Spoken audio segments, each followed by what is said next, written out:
Channel 5 Tamil நேயர்களுக்கு வணக்கம். வணக்கம் சார். வணக்கம் அரவிந்த். இப்போ நாடாளுமன்ற தேர்தல் தமிழகத்தில் நடந்து முடிஞ்சிருச்சு. இப்போ அந்த சூழ்நிலையில் மிகப்பெரிய ஒரு பேசுபொருளாக இருக்குது அப்படின்னா அந்த எம்பி தேர்தலுக்கான அந்த தொகுதி மறுவரையறை அப்படின்றது ஒரு மிகப்பெரிய பேசுபொருளாக இருக்குது. முதல்வர் ஸ்டாலின் அவர்களும் இந்த பிரச்சாரத்திற்கு முன் ஒரு நாள் முன்பே அதை பற்றி பேசியிருக்காரு. இந்த தொகுதி மறுவரையறை அப்படின்றது அதனுடைய தகவல் என்னன்றதை கொஞ்சம் விளக்கமாக சொல்லுங்கள். ஓகே, இப்போ பொதுவாக பார்த்தீங்கன்னா இப்போது நம்ம நாட்டில் இருக்கக்கூடிய மக்களவை உறுப்பினர்களுடைய எண்ணிக்கை எவ்வளோன்னா 543. முன்பு வந்து பார்த்தீங்கன்னா 545 இருந்தது. ஒரு 2 பேர் என்னென்னா ஆங்கிலோ இந்தியர்கள் அப்படின்னு சொல்லுவாங்க இல்லையா, அந்த சமூகத்திலிருந்து 2 பேரை வந்து மத்திய அரசாங்கம் வந்து நியமிப்பாங்க. இதுதான் ஒரு நடைமுறையாக இருந்தது. பட் 2019க்கு பிறகு வந்து 543 பாராளுமன்ற உறுப்பினர்களாக அந்த எண்ணிக்கை வந்து மாற்றப்பட்டிருக்கு.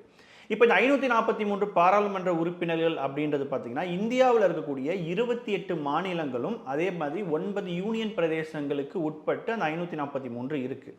இந்த 543 உறுப்பினர்கள் இருக்காங்க இல்லையா, இது எந்த அடிப்படையில் இந்த 543 உருவாக்குனாங்கன்னா 1971ஆம் ஆண்டு மக்கள் தொகை அடிப்படையில் தான் இந்த மாநிலங்களுக்கு இந்த 543 பிரிக்கிறாங்க.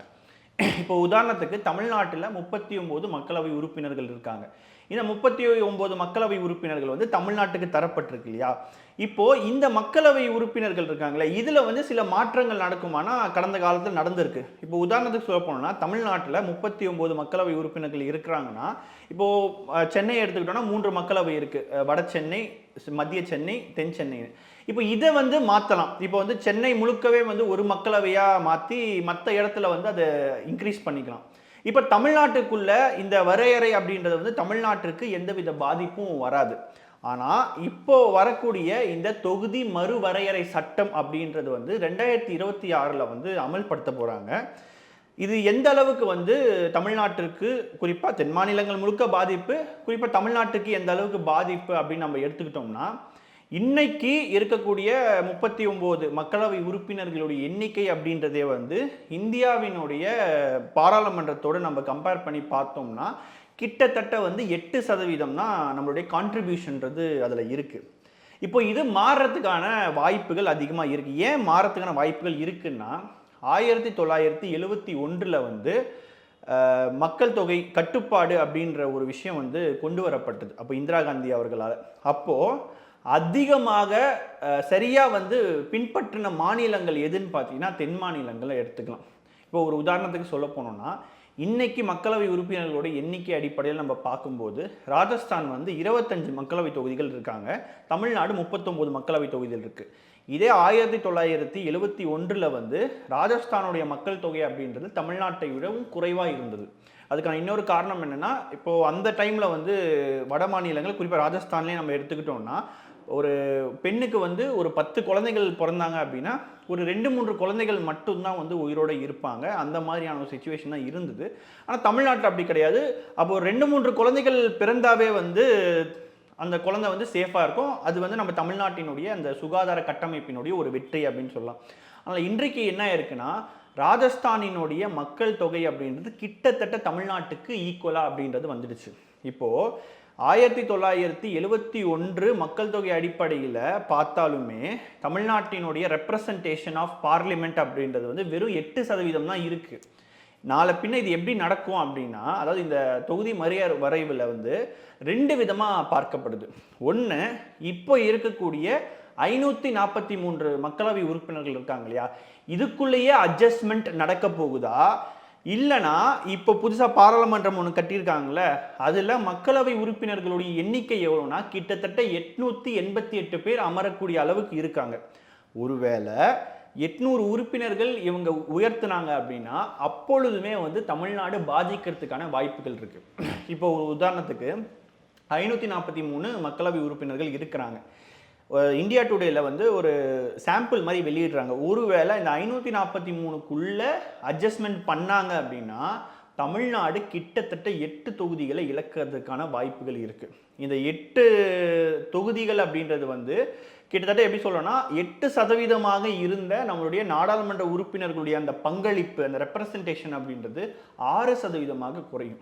சரி, இது இன்னொரு விஷயம் தமிழ்நாட்டுக்கு குறைகின்ற 39 30க்கு போகுன்ற. ஆமா, அதாவது எப்படின்னா 2 விதம் பார்க்கப்படுது. ஒன்று, அந்த 543 அட்ஜஸ்ட்மெண்ட் பண்ணாங்கன்னா அதுல வந்து எட்டிலிருந்து 6% குறைவதற்கான வாய்ப்புகள் இருக்கு. சரி, ஒருவேளை 800 உறுப்பினர்கள் அதிகப்படுத்திட்டாங்க. இப்போ உதாரணத்துக்கு வந்து 543 குறைஞ்சதுன்னா கண்டிப்பா தமிழ்நாட்டுல இருந்து ஒரு எதிர்ப்பு வரும் அப்படின்ற அடிப்படையில ஒருவேளை இந்திய அரசாங்கம் வந்து சரி அதிகப்படுத்தலாம் அப்படி, அதாவது 800 தொகுதிகளா உயர்த்தலாம் அப்படின்னா தமிழ்நாட்டினுடைய அதிகபட்ச எம்பிக்கள் எவ்வளவு வர முடியும்னா 39லேருந்து 48 மட்டும்தான் ஆக முடியும். இப்போ இந்த 39லேருந்து 48 ஆனா கூட அப்பொழுதுமே நம்மளுடைய அந்த பெர்சன்டேஜ் ஆஃப் அந்த ரெப்ரசன்டேஷன் அப்படின்றது வெறும் 6% தான் இருக்கும். ஸோ இதே பர்சன்டேஜ் தான் உத்தரப்பிரதேசம் போன்ற அதிக மக்கள் தொகை கொண்ட மாநிலங்கள் பயன்படுத்துவாங்கல்ல. இல்லை அதுதான். ஆனால் இதில் என்ன ஒரு மாற்றம் வரும்னா, இப்போ உத்தரப்பிரதேசம் வந்து 80 தொகுதிகள் இருக்குன்னா அவங்களுக்கு 140 வரைக்கும் உயரத்துக்கான வாய்ப்புகள் இருக்கு. அப்படி ஒருவேளை இதுக்குள்ளேயே அவங்களை அட்ஜஸ்ட் பண்ணணும் அப்படின்னா அந்த இந்தியா டுடே படி நம்ம பார்க்கும்போது கிட்டத்தட்ட 11 தொகுதிகள் அதிகமாகுது. ஏற்கனவே 80 தொகுதிகள் இருக்காங்கன்னும் போது அவங்களுக்கு 91 தொகுதிகள் ஆகுது. இப்போ நான் கொஞ்ச நேரத்துக்கு முன்னாடி ராஜஸ்தானையும் தமிழ்நாடையும் கம்பேர் பண்ண பார்த்தீங்களா? இப்போ ராஜஸ்தான் வந்து 25 மக்களவை தொகுதிகள் இருக்காங்க. இப்போ இதன் மூலமா என்ன ஆகும்னா 31 அவங்களுக்கு இன்க்ரீஸ் ஆகுது. ஒருவேளை அந்த 543க்குள்ள அட்ஜஸ்ட்மெண்ட் ஆச்சுன்னா தமிழ்நாடு 8 குறையுது. அப்போ தமிழ்நாட்டுக்கும் ராஜஸ்தானுக்கும் கிட்டத்தட்ட ஒரே மக்களவை தொகுதிகள் வந்துடும். இப்போ அதுதான் வந்து ஒரு மிகப்பெரிய ஒரு பிரச்சனையா பார்க்கப்படுது. இப்போ இந்த மாதிரி சொல்றீங்கல்ல, இந்த இதுல தமிழகம் போன்ற தென் மாநிலங்களுக்கு என்ன மாதிரியான பாதிப்பு வரும்னு சொல்றீங்க? இப்போ இதுல இல்லை, இப்போ தொகுதி மறுவரை என்ற போது அந்த தொகுதிகள் எண்ணிக்கை குறைக்கப்படும். இதே தான் இப்போ அதிக மக்கள் தொகை கொண்ட உத்தரப்பிரதேசத்துக்கு அங்கே குறையத்தான் போகுது. குறையிறதுனால என்ன மாதிரியான பாதிப்புகள் வரும்னு நினைக்கிறீங்க தென் மாநிலங்களுக்கு? இல்லை, இப்போ இந்தியாவை நம்ம எடுத்துக்கிட்டோம்னு பார்த்தீங்கன்னா இந்த இந்தியாவுடைய கட்டமைப்பு எப்படின்னா நாடாளுமன்ற கட்டமைப்பாக இருக்கு. அதாவது ஒரு சில நாடுகள் எப்படின்னா பிரசிடென்ஷியல் ஃபார்ம் ஆஃப் கவர்மெண்ட் அப்படின்னு சொல்லுவாங்க. அமெரிக்காவை எடுத்துக்கிட்டோம்னா அங்கே வந்து அதிபருக்கு தான் வந்து அதிக அதிகாரங்கள் இருக்கு. அவர் அதிபர் தான் வந்து மக்கள் நேரடியாக தேர்ந்தெடுப்பாங்க. இதை கூட நம்ம என்ன சொல்றோம்னா மக்களவை தேர்தல் அப்படின்னு தான் நம்ம சொல்றோம். அப்போ மக்களவை தேர்தல்னா இட்ஸ் பார்லிமெண்ட் எலெக்ஷன் நம்ம சொல்லும் பொழுது அப்போ இந்தியாவினுடைய ஜனநாயகம் அப்படின்றது வந்து நாடாளுமன்ற ஜனநாயகமாக இருக்கு. இப்போ நம்ம நாட்டில் ஏதாவது ஒரு சட்டம் கொண்டுட்டு வரணும் அப்படின்னா அதற்கு 2/3 பங்கு உறுப்பினர்களுடைய ஆதரவுன்றது தேவை. இப்போ உதாரணத்துக்கு நான் நாளைக்கு பிரதமர் ஆகணும் அப்படின்னு நினைக்கிறேன்னு வச்சுக்கோங்களேன். இருக்கக்கூடிய 543 மக்களவை உறுப்பினர்களில் 273 பேர் இருந்தால் நான் பிரதமர் ஆகலாம். நான் வந்து பெரும்பான்மையோட 273 உறுப்பினர்கள் தான் நான் பிரதமர் ஆகிடலாம். ஆனால் நான் ஒரு விஷயத்தை வந்து பில் பாஸ் பண்ணணும்னு நினச்சேன்னா இந்தியாவில் இருக்கக்கூடிய 543 மக்களவை உறுப்பினர்களும் 245 மாநிலங்களவை உறுப்பினர்கள் இருக்காங்க. இந்த மாநிலங்களவை உறுப்பினர்கள்ன்றது யாருன்னா ஒவ்வொரு மாநிலத்தில் இருக்கக்கூடிய எம்எல்ஏக்கள் அவர்களுடைய பிரதிநிதித்துவத்தின் அடிப்படையில் தேர்ந்தெடுக்கப்படுறவங்க மாநிலங்களவை உறுப்பினர்கள். இப்போ இங்க இந்த 2 உறுப்பினர்கள் சேர்த்தா கிட்டத்தட்ட வந்து ஒரு 750க்கு மேல வருது இல்லையா உறுப்பினர்கள். இவங்களோட 3/2 பங்கு உறுப்பினர்கள் இருந்தால் தான் ஒரு சட்டத்தை வந்து பாஸ் பண்ண முடியும். இப்போ இது எதனால வந்து தமிழ்நாட்டிற்கும் தென் மாநிலங்களுக்கும் பாதிப்பு அப்படின்னு நம்ம சொல்றோம்னா இப்போ இருக்கக்கூடிய மக்களவை உறுப்பினர்களை நம்ம எடுத்துப்போமே. தமிழ்நாட்டில் 39 உறுப்பினர்கள், பாண்டிச்சேரியை சேர்த்து 40. ஸோ தமிழ் உறுப்பினர்கள்னு ஒரு 40 பேர் இருப்பாங்க. தென் மாநிலங்களை நம்ம எடுத்துக்கிட்டோம்னு பார்த்தீங்கன்னா 130 உறுப்பினர்கள் இருக்காங்க. இப்போது நாடாளுமன்றத்தில் ஒரு சட்டத்தை வந்து 179 பேர் வரைக்கும் அதை எதிர்க்கலாம். 180வது ஆளுக்கு மேலே யாராவது எதிர்த்தாங்கன்னா அந்த சட்டம்ன்றது செல்லுபடி ஆகாது. ஏன்னா 3/2 பங்கு அப்படின்ற ஒரு அடிப்படையில் நம்ம பார்க்கும்போது அப்படி இருக்கும் பொழுது ஏற்கனவே நம்ம வந்து இந்த பாராளுமன்றத்தில் 8% இருக்கும் பொழுது இன்னும் நம்மளுடைய பிரதிநிதித்துவம் தமிழ்நாட்டோட பிரதிநிதித்துவம் 6% குறையும். அதே மாதிரி தென் மாநிலங்களுடைய பிரதிநிதித்துவமும் இன்னும் குறைக்கப்படும். இப்போ நம்ம நாட்டுடைய ஸ்ட்ரக்சரை நம்ம புரிஞ்சிக்கணும்னா தமிழ்நாட்டுக்கு ஒரு விஷயம் தேவையா அப்படின்னா தமிழ்நாட்டில் இருக்கக்கூடிய 39 பாராளுமன்ற உறுப்பினர்கள் மக்களவை உறுப்பினர்களோ அல்லது 18 மக்களவை உறுப்பினர்களை வச்சோ கிட்டத்தட்ட வந்து ஒரு 60 பேர்கிட்ட வரான்னு வச்சுக்கோங்களேன். இவங்களை வச்சு முடிவு பண்றது இல்லை. இந்தியாவில் இருக்கக்கூடிய 543 மக்களவை உறுப்பினர்களும் 245 பாராளுமன்ற மாநிலங்களவை உறுப்பினர்களை வச்சு தான் டிசைட் பண்றாங்க.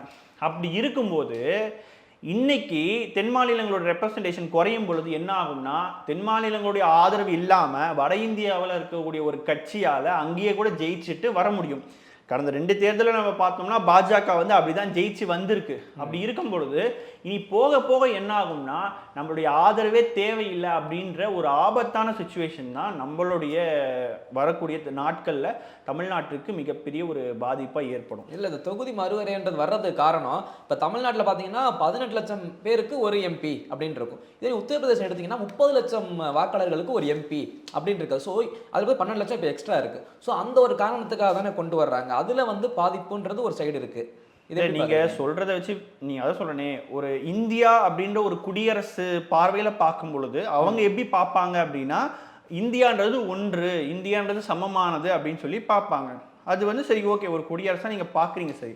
ஆனா இங்க பிரச்சனை என்ன நடக்குதுன்னா, இப்போ தமிழ்நாடு நம்ம எடுத்துக்கிட்டோம்னா கிட்டத்தட்ட 9 கோடி மக்கள் இருக்கக்கூடிய ஒரு மாநிலம். ஆனா இந்த 9 கோடின்றது ஒரு குடியரசை விடவும் அதிக மக்கள் தொகை கொண்ட ஒரு நிலப்பரப்பு. ஆமா. அது இல்லாம தமிழர்கள் அப்படின்றது ஒரு தேசிய இனம், அதுக்கான ஒரு தனித்துவமான அடையாளம் இருக்கும் பொழுது, இப்போ பிரான்ஸ் எப்படியோ அந்த மாதிரி தான் தமிழ்நாடு, ஜெர்மனி எப்படியோ அந்த மாதிரி தான் ஆந்திர பிரதேஷ், நெதர்லாந்து எப்படியோ அந்த மாதிரி தான் வந்து நம்ம கேரளாவை எடுத்துக்கணும். ஸோ அப்படி தான் வந்து இந்த இந்தியான்ற ஒரு கூட்டாட்சின்றது இருக்கு. அப்படி இருக்கும் பொழுது நீங்க சொல்ற அடிப்படையில் பார்க்கும்போது சரி ஓகே, உத்தரப்பிரதேசில் இருக்கிறவனுக்கு ஏறணும் அப்படின்னா, ஆனால் நம்ம சிஸ்டம் அப்படி இல்லையே. தமிழ்நாட்டுக்கு ஒன்று தேவைன்னா நீங்கள் தமிழ்நாட்டில் இருக்கிறவங்களோட, அதாவது இந்த பாராளுமன்ற உறுப்பினர்கள் சொல்லி கேட்கறதானா கிடையாது. அப்படி இருக்கும் பொழுது உத்தரப்பிரதேசத்தில் நீ இன்க்ரீஸ் பண்ணிக்கோங்க. ஆனால் நீங்கள் டீசென்ட்ரலைஸ் பண்ணாமல், அதாவது அந்த அதிகாரத்தை வந்து பரவல் ஆக்காம எல்லாமே டெல்லியிலிருந்து தான் வந்து முடிவு பண்ண முடியும் அப்படின்னு நினைக்கும் பொழுது தான் இங்கே வந்து நிறைய பேர் வந்து இந்த விஷயத்தை எதிர்க்க ஆரம்பிக்கிறாங்க. ஆனால் இப்போ உங்களுக்கு இன்னொரு ஒரு விஷயம் சொல்கிறேன். இப்போ இந்த ஹிந்தி திணிப்பு இந்த மாதிரியான விஷயங்கள் வந்து வருது இல்லையா அதிகமாக. இந்த ஹிந்தி திணிப்பு அல்லது வந்து ஒன்றிய அரசாங்கத்திலேருந்து அதிகமாக இந்த ஹிந்தியை வந்து இன்சிஸ்ட் பண்ணுறதுக்கான காரணம் என்னன்னா, ஆர்டிகல் 343 அப்புறம் 351 அப்படின்னு ஒரு சரத்து இருக்குது. 2 ஆர்டிகல் இருக்குது. இந்த 2 ஆர்டிகல்லையுமே ஹிந்தியை வந்து நீங்கள் ப்ரொமோட் பண்ணணும் அப்படின்னு சொல்லி இருக்குது. அந்த அடிப்படையில் தான் ஒன்றிய அரசாங்கம் வந்து ஒவ்வொரு வருஷமும் வந்து ஹிந்தி திவாஸ்னு ஒன்று கொண்டாடுறாங்க. ஹிந்தி மொழியை வளர்க்கறதுக்கு பல நிதிகளை ஒதுக்கீடு செய்கிறாங்க. இப்போ இந்த சரத்தை நம்ம எடுக்கணும் அப்படின்னு வச்சுக்கோங்களேன். இந்த சரத்தை எடுத்தால் இந்த ஹிந்தி மாதிரியான பிரச்சனைகள் சர்ச்சைகள் வந்து குறையும். ஆனால் இது எப்படி எடுக்க முடியும்னு நீங்கள் சொன்னீங்கன்னா இது எடுக்கவே முடியாது. ஏன்னா இந்தியாவில் 200 எம்பிகளுக்கு மேலே ஹிந்தியை தாய்மொழியாக கொண்டவங்க. அப்போது இந்த சரத்தை எடுக்கிறதுக்கு அந்த 200 எம்பிக்கள் ஒத்துப்பாங்களா? அவங்க காங்கிரஸில் இருக்கட்டும், பாஜகவில் இருக்கட்டும், இல்லை கம்யூனிஸ்ட் கட்சியில் இருக்கட்டும், எங்கே வேணாலும் இருக்கட்டும். அப்போ இந்த மாதிரியான ஒரு சரத்து இருக்கும் பொழுது அப்போ நான் என்ன கேட்குறேன்னா, ஹிந்தியை மட்டும்தான் ப்ரொமோட் பண்ணுமானா? இல்லை எல்லா மொழியும் ப்ரொமோட் பண்ணணும்ல. சரி, ஹிந்தி இல்லாமல் எல்லா மொழியும் ப்ரொமோட் பண்ணலான்னா அந்த எம்பிக்கள் ஆதரவு தெரிவிப்பாங்கன்னா ஆதரவு தெரிவிக்க மாட்டாங்க. அப்போ இதுதான் வந்து இந்த இடத்துல நம்ம முக்கியமாக பார்க்க வேண்டியது. இப்போது பிஜேபி கவர்மெண்ட் வந்து இதை செய்யறதுக்கான வேலைகளை அவங்க பார்க்குறாங்க அப்படின்னு சொல்லி ஸ்டாலின் அவர்கள் குற்றம் சாட்டு சொன்னார். சரி, அடுத்து காங்கிரஸ் வந்தால் இதை செய்ய மாட்டோம்னு எங்கேயாவது தேர்தல் அறிக்கையில் குறிப்பிட்டிருக்காங்கன்னா இல்லை. ஏன்னா இந்த திட்டம் அப்படின்றது வந்து ஏதோ பிஜேபியோ காங்கிரஸோ கிடையாது. இந்த இந்தியன் கவர்மெண்ட்ன்ற இந்த ஸ்ட்ரக்சர் இருக்குது பார்த்தீங்களா, இவங்களுடைய ஒரு பிளான் தான். ஏற்கனவே வாஜ்பாய் கவர்மெண்ட்டில் இருக்கும்போதே, வாஜ்பாய் கவர்மெண்ட்டுக்கு முன்னாடியே இதை வந்து கொண்டுட்டு வரணும்னு சொல்லி நினச்சாங்க. அப்போ என்ன சொன்னாங்கன்னா, சரி ஓகே அடுத்து நம்ம தள்ளுபடி பண்ணுவோம், கொஞ்ச நாள் கழிச்சு பார்ப்போம்னு சொல்லி வாஜ்பாய் கவர்மெண்ட்லேயும் சொன்னாங்க. வாஜ்பாய் கவர்மெண்ட்லேயும் சொல்லும் போது என்ன சொன்னாங்கன்னா, சரி 2026க்கு அப்புறம் பார்ப்போன்னு. மேபி 2026க்கு அப்புறம் அவங்க தள்ளி வச்சாலும் திரும்ப ஏதோ 20 வருஷம் கழிச்சும் இதே பிரச்சனை நடக்க தான் போகுது. எதுவாக இருந்தாலும் அந்த எண்ணிக்கை தான், எம்பிக்கள் எண்ணிக்கை தான் தீர்மானிக்க போகுது. ஆமாம். இப்போ நமக்கு என்ன தெரியுமா பிரச்சனை, நீங்கள் தமிழ்நாட்டுக்கு வந்து நீங்கள் 50 கொடுத்து, உத்தரப்பிரதேசுக்கு நீங்கள் 250 கூட கொடுத்துக்கோங்க. இங்கே அது பிரச்சனை கிடையாது. என்னன்னா, இப்போ உதாரணத்துக்கு நம்ம சொல்ல போனால், இப்போ அமெரிக்காவில் நம்ம எடுத்துக்கிட்டோம் அப்படின்னா செனட் உறுப்பினர்கள் ஒவ்வொரு மாநிலத்துக்குமே 2 பேர் இருப்பாங்க. ஆனால் அமெரிக்காவை நம்ம எடுத்துக்கிட்டோம்னா ஒவ்வொரு மாநிலத்துக்குமே தனி கான்ஸ்டிடியூஷன் இருக்கு.